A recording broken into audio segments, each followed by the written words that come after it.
अस्सलाम वालेकुम मुहतरम नाज़रीन, मैं रज़िया महसूद इस वक्त जनूबी वज़ीरिस्तान सर्वेकी तहसील सर्वेकी में मौजूद हूँ। यहाँ पे आप लोग देख रहे हैं इस रोड की हालत बहुत ज़्यादा ख़राब है। ये चंगमलाई से बरवन तक जाती है। यहाँ पे बहुत ज़्यादा ट्रैफिक होती है। यहाँ पे हमारे जो ज़िले इंतज़ामिया के एहलकार हैं वो भी यहाँ रोज़ाना यहाँ से गुज़रते हैं। हमारी जो पुलिस है, इसके अलावा बाकी जितने भी लोग हैं वो यहाँ से होके गुज़रते हैं। लेकिन रोड की हालत इतनी ज़्यादा ख़राब है कि यहाँ पे बरवन तक पहुँचने में बहुत ज़्यादा जो है टाइम लग जाता है। अक्सर बारिश की वजह से, स्लाइडिंग की वजह से जब ये रोड बंद हो जाती है तो लोगों को राशन की हसूल में भी बहुत ज़्यादा जो है मुश्किलात होती हैं। यहाँ पर मेरे साथ एक जवान मौजूद है जो कि इस इलाके का है।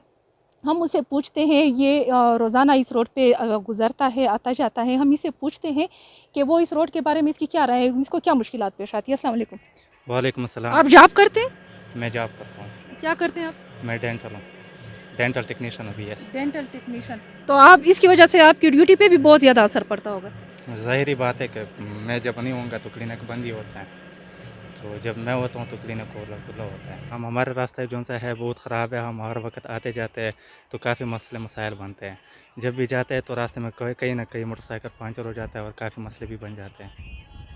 और यहाँ पे जब बारिश हो जाती है उस वक्त, चूँकि आप जो है बाइक पे जाते हैं रोज़ाना, जब बारिश हो जाती है तो स्लाइडिंग की वजह से ये रोड बंद होता है, तब आप लोगों को क्या मुश्किलात होती हैं, क्या करते हैं आप लोग? मसला मसाइल ये होता है कि मतलब ये भी रोड के दरमियान फिसल जाता है और फिर इसमें मतलब काफ़ी रास्ता मसले मसाइल बन जाते हैं और रोड ख़राब हो जाता है। काफ़ी मसले होते हैं, मतलब 2 दिन 3 दिन तक रोड बंद ही होता है। तो उसके बाद मतलब फिर कभी कोई ना कोई आ जाता है, ट्रैक्टर वगैरह पे मतलब रोड खोल देता है।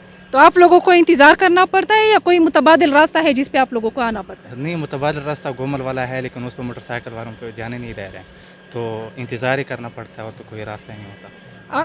तो कोई आवाज़ उठाई है आला हुकाम इंतज़ामिया से? आप लोगों ने इस रोड के बारे में कुछ कहा है या बस सिर्फ जो है मुश्किलात बर्दाश्त कर रहे हैं? तो क्या करेंगे हम, अगर आवाज़ उठाएंगे भी तो कोई काम नहीं कर रहे, तो फिर बस। यहाँ पे अगर हम देखें, ख़वातीन जो होती हैं उसको सेहत के मराकज़ भी यहाँ पे इतने फ़ाल नहीं है और जो ख़वातीन होती हैं उनको भी बहुत ज़्यादा मुश्किलात होती हैं। अक्सर जो है उन रास्ते में उनकी डेथ हो जाती है। ज़िले इंतज़ामिया को चाहिए कि वो इस रोड पे जो है बहुत ज़्यादा फोकस करे, इस रोड को बनाए ताकि यहाँ के लोग हैं उनको सहूलत मुहैया हो और वो जो है यहाँ पे जितने भी ये गाड़ियाँ जो जाती हैं, ये लोग जो जाते हैं, इनको सहूलत मैसर हो।